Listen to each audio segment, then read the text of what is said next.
Alternating series and tests. So this is when you have the -1 to the power thing. So it's alternating positive and negative. So it's all about testing for convergence. So a hint here, if you have alternating, you probably converge because it doesn't prove divergence. All right. So here's the formula. What you have to have is this -1 to the n thingy or -1 to the n plus 1. You probably got something like that in the formula. All right. Either one. Technically, the pattern or the formula has to be getting smaller after a certain number n, and the limit has to be 0. So you have the -1 thingy, the rest of the pattern without that -1 is getting smaller, and the limit goes to 0. In general, if you have the -1 thing, it probably converges. Not always.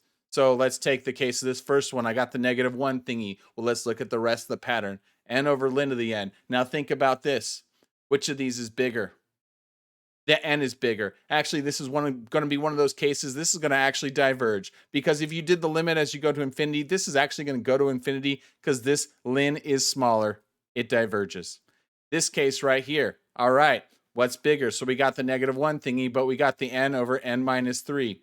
Now, as you go on to infinity, is this going to get bigger or smaller? It is going to get smaller, but what's the limit? If you did the limit of this one, as you go to infinity, this limit's going to be 1. It is not equal to 0, so this is going to diverge. Let's try this one right here. I have the -1 thingy. Yep. The rest of the pattern is 1 over n to the 5. Does that get smaller? Yep. We're going to converge.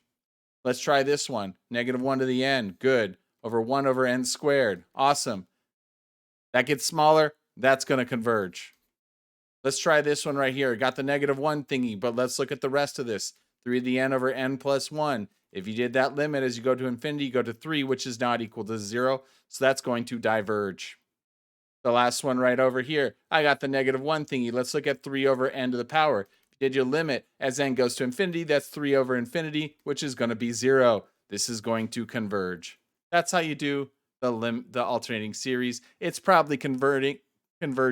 There might be some cases where it doesn't. Oh well. Bigger or smaller? Flip a coin. That's it.